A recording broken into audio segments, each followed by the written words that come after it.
Good morning and welcome to the Core Connection. I'm Mira Rubin here with you on Enlightened World Network.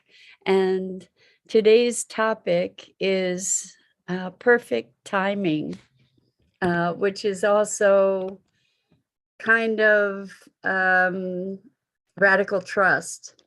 But what we're going to be looking at is that when we can, if we can, allow ourselves to lean into the perfection of things unfolding in their perfect time, in their perfect way, what could be very different?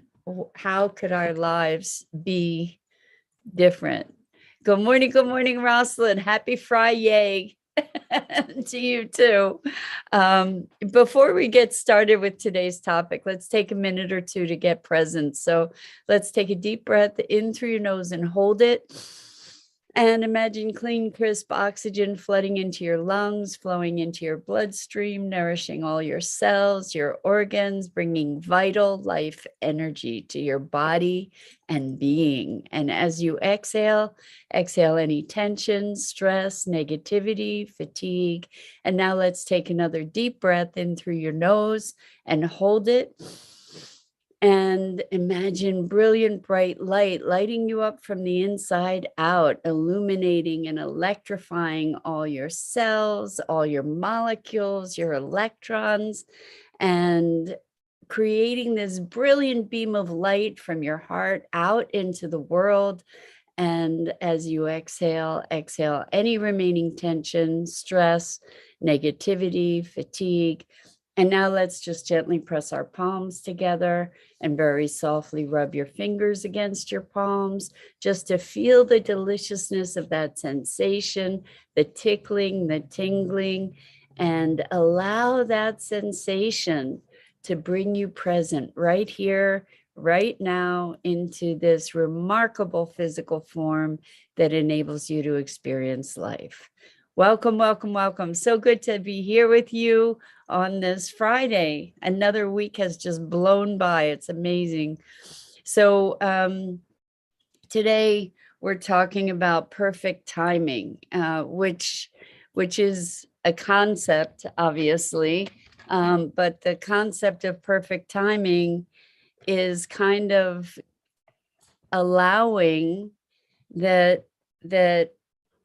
things are unfolding as they should. And when we can lean into that notion of things unfolding as they should, and the perfection of that unfolding, what we're really looking at is a larger trust for things beyond our knowing, and that we're part of something bigger just unfolding. And in that awareness, what happens when we do trust, when we do cultivate that radical trust, what happens is that we get to relax, we stop resisting. And when we stop resisting, we have more energy to live and to maybe become aware of possibilities and opportunities that might not have otherwise been visible to us if we were trying to go against the tide, so to speak. So where did this come from? Well, last night I didn't have the greatest night's sleep. And so I allowed myself to sleep late this morning, and kind of, I didn't know if I was going to make it here on time. And then I just started thinking about perfect timing. And I was able to get myself together enough to be here, and just in time, in perfect timing. So I've noticed that in so many situations in my life where I've felt like I was running late, or um, that things weren't unfolding at the pace that I would like, which I'm sure I'm not alone in experiencing that. When I can presence myself to that allowance, to that place of trust, and well, to that place of trust that it's all perfect.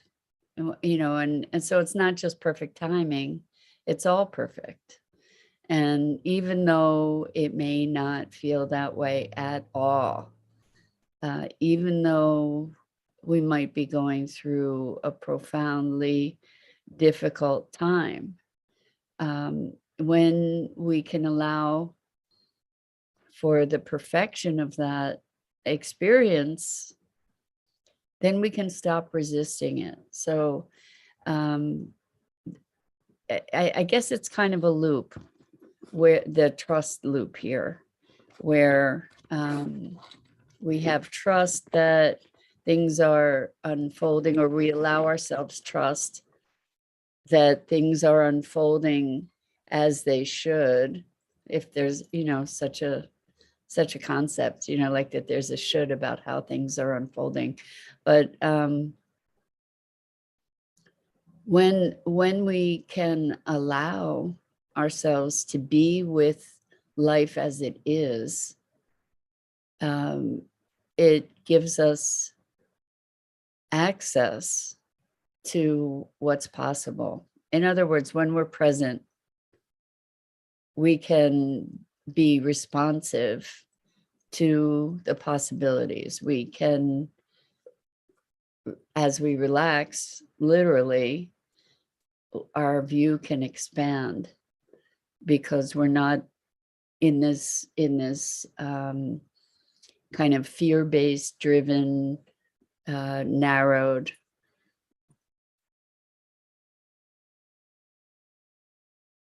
vantage point. I know it's interesting, because when we talk about focus, the thinking, at least for me, when I think about focus, is a narrowed field, right? And I'm just going to put my attention here, but we can apply gentle attention also, where we can have a soft focus. And if we have a soft focus, I think it allows us to be putting our attention on something, but without the hard edges of the that I'm just going to call resistance. Sometimes when we think about focus, it's kind of like a hard discipline and narrow focus. And I know that if I can hone my focus, that perhaps I can be more productive. I can get something done if I just focus on it. But I don't know if you have this experience as well, but I have the feeling of discipline and kind of strong arming myself. Whereas when I think of soft focus, then it feels more expansive to me anyway, where I can put my attention on something and I can still have awareness of what is around me, the feedback that I'm getting from around me. It's interesting, and I don't know that this is a segue that actually, I don't think that there's a real segue here, but I was just thinking about last night, on Sustainability Now's movie night. We showed the gut, our second brain. And we've been talking about modes of perception. And I think there is a sense of timing too, like an actual way to sense timing. I'm playing with that idea, but what was interesting is how the gut, and it never occurred to me that the gut appears very similarly to the brain. The gut and the brain have sort of a similar physical appearance, and the gut has billions of neurons in it, and is processing all kinds of information, creating more serotonin than the brain creates. And I'm wondering if this sense of perfect timing is something that resides kind of in the gut, along with our gut feeling about things. And I really recommend that movie. If you can find that movie, I can't recommend it more highly. It was awesome, like truly, truly awesome. And very, very informative. It's called The Gut, Our Second Brain. I know you can find it on Gaia TV, but somebody found it on an archival internet site also. And it's a phenomenal film. So much information, kind of mind blowing, and talking about how, and this might connect with what we're talking about in terms of perfect timing.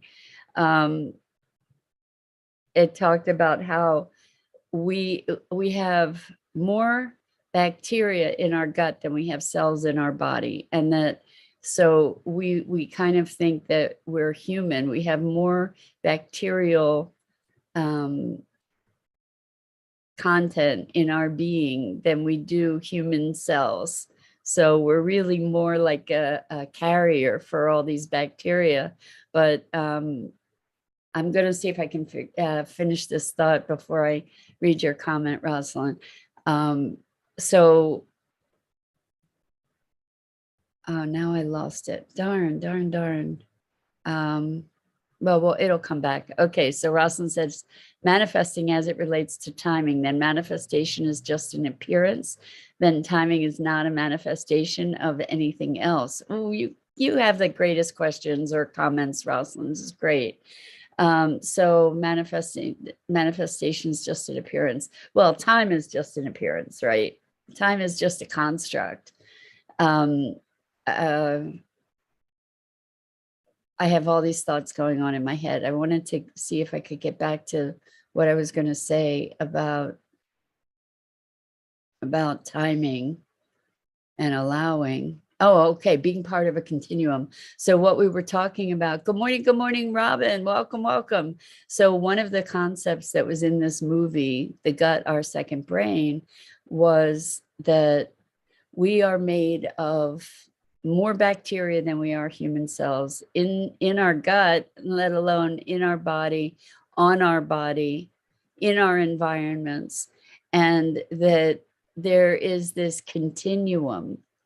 So there's this continuum of our biome, that we are not just this envelope that is separate from our universe, that it's actually this continuum, that we are connected to everything else, that there's no inside, there's no outside, there's no hard definition of me versus you, that it's all part of this continuum. So in the notion of perfect timing, perhaps we are coordinating collectively with this bigger unified organism that we are all a part of, and that we're not really separable. And I just thought that's a really interesting concept, especially if we start thinking about time, because time is a construct. And I don't know, now to your point, Rosalind, I don't know if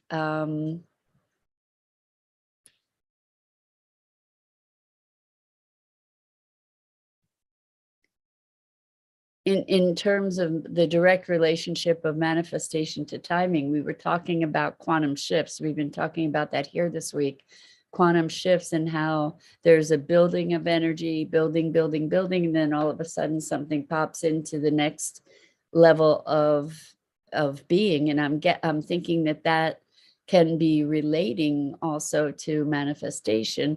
What we think of as a miracle is something that is not bound to the progression of time.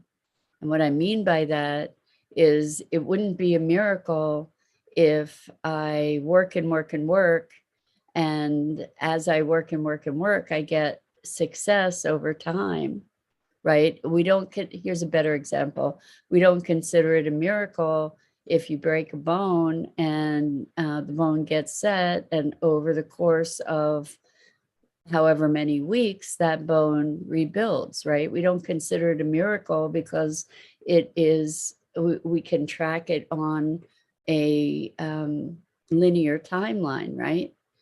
But if we broke a bone and it healed in a day, we would consider that a miracle, or if it healed immediately, because we have transcended the linear timeline, right? So maybe manifesting is something that is transcending that linearness. It's almost like taking 2 points of time and bringing them together. This is kind of like the notion of the tesseract in A Wrinkle in Time, which was my very, very, very favorite book as a kid growing up. I don't know if you saw the movie. The movie was amazing. Let's see who was in it. Oprah Winfrey, Reese Witherspoon, and this other brilliant woman director whose name I'm not remembering at the moment. So it's just such a beautiful story, and it was so beautifully done, but the book is also amazing. And so the tesseract is the notion of talking about the fastest way from point A to point B is a linear progression, but in this notion of the tesseract, it's not. The way, the fastest way is to have those points come together, and then you just step from one point to the other. And I think that's kind of a cool explanation maybe for manifestation, right? It's not the manifestation that's an appearance as much as the timing that is an appearance. And so I don't know if you've ever had an experience, I have, where just this morning, it was really weird. It was 8:39, and then in a blink, it was 8:45. I don't know how it got to be 8:45. I don't know where those 6 minutes went. Literally, I really truly don't. It was so bizarre. And then what should have taken 15 minutes took 5. So I've had this experience sometimes when I've been traveling, or let's say this is Jewel. She's my darling. Good morning, Isabel. Welcome. So good to have you here with us. We're talking about perfect timing, and also the illusion of time. And I lost my train of thought again. Okay. Oh, I know. Have you ever had the experience where you needed to be somewhere on time and you were running late and there was no way you were going to get there, and all of a sudden you got there on time? Where you don't even know how it happened, but you got there on time. I have had experiences like that, where it's almost it's like transcending our linear experience of time, where the timeline just somehow got expanded enough to give you the space that you needed to get where you needed to go. So Robin says, beautiful fur baby. Thank you. My soon to be 95-year-old mom's name is Jewel. Oh, wow, Robin. Amazing. 95. Amazing. Wow. So yes, it's because of Jewel that I was allowed to have Maggie, because Jewel grew up with a bully brother and he died. And after he died, she was like, no more pets, no more cats, no more dogs, not happening. But when Maggie came around, I asked for Jewel's permission and she gave me permission. And I think it was because their contract was a short-term contract. So now she's the star of the show again. And you know, after having been abused by her brother most of her life, it's taken her some time to really be able to receive all the love that I give her. But it's been such a joy to be loving her. She's awesome. And she's very funny. She's a craft kitty. She loves anything having to do with creativity. She's right in the middle of it. And yeah, she's a really, really sweet girl. She's 16 this year. Anyway, timing, right? When we talk about how old, that's another really good example. When we talk about age, I've known people who were old at 25, let alone 45, let alone 95 here, Robin. So I know a friend of mine has a mother-in-law who is over 100 and is still tap dancing. So talk about age and time. I mean, it's pretty bizarre. So Robin says, I ask my angels to slow the clock down so that I arrive in time, and generally it happens. I also ask for a good parking spot. Generally I get one. Me too, Robin. And I typically am on time, you know, and even when I end up starting out late, it's remarkable how time adjusts, you know. And people, if we talk about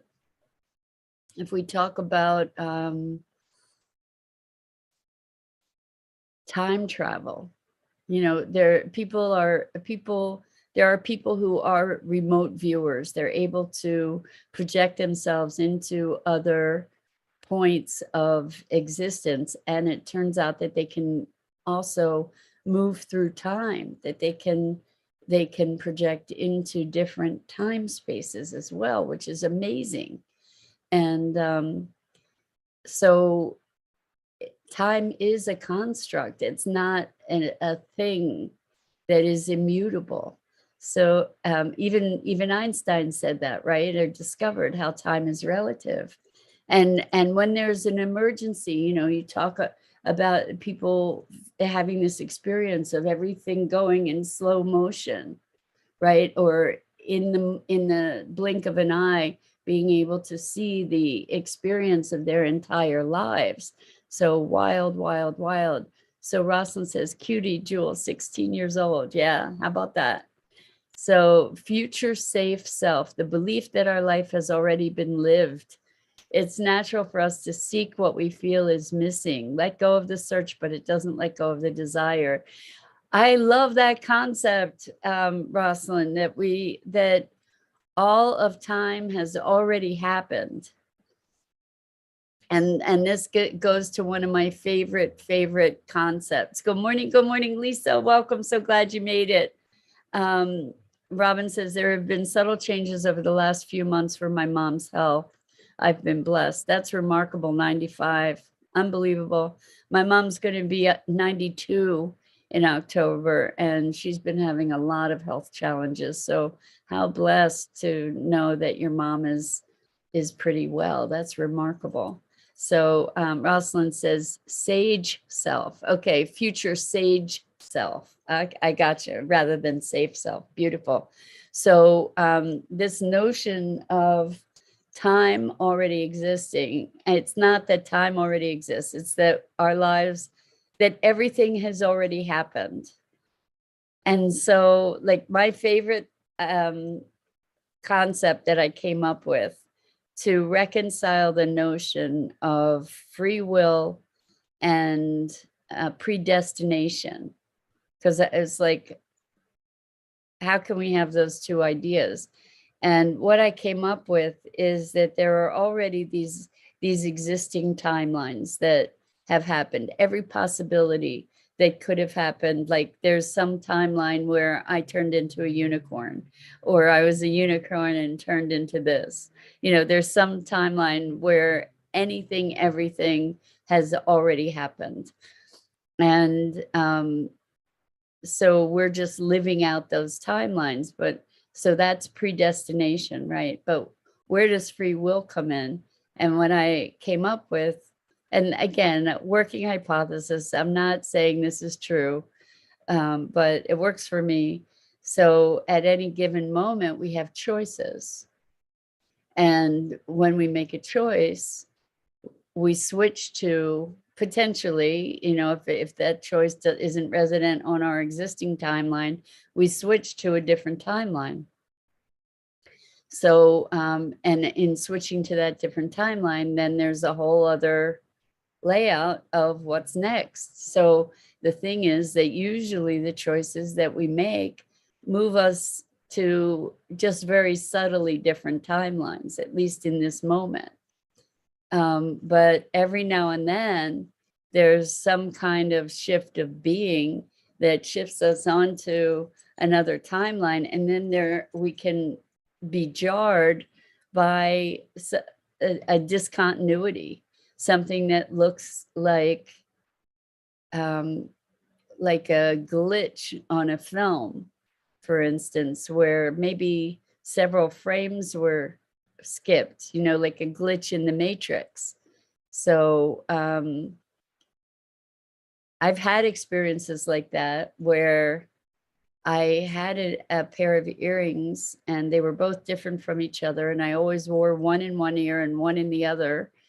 And then there was this glitch in the matrix, and I was so convinced that I had worn the earring in the other ear. But the way the earring was designed, I knew which ear to put it in. Anyway, it was the weirdest thing, that it was so profound a glitch that I actually went to look at a photograph to verify it. But of course, if I had popped into this new timeline, it wouldn't have been a glitch in that timeline. So the photograph was the same, you know, was aligned with the existing appearance of the earrings.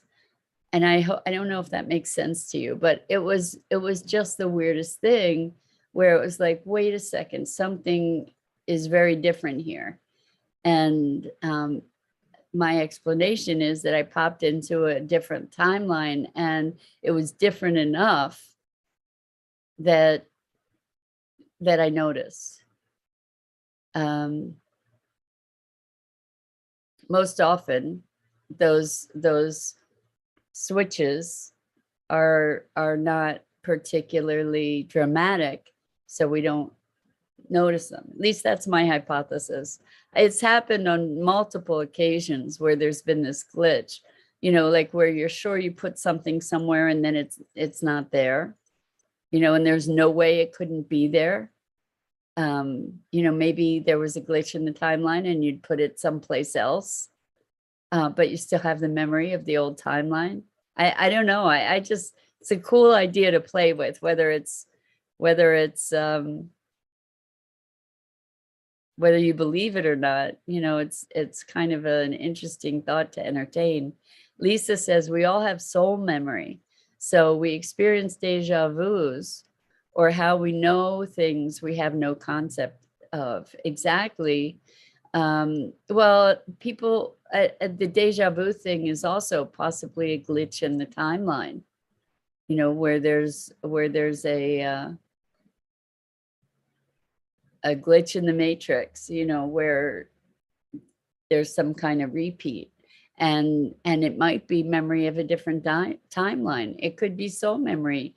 I don't know what soul memory might be. You know, is that in our souls, has our soul experienced all our possible timelines? That's kind of a fun question too.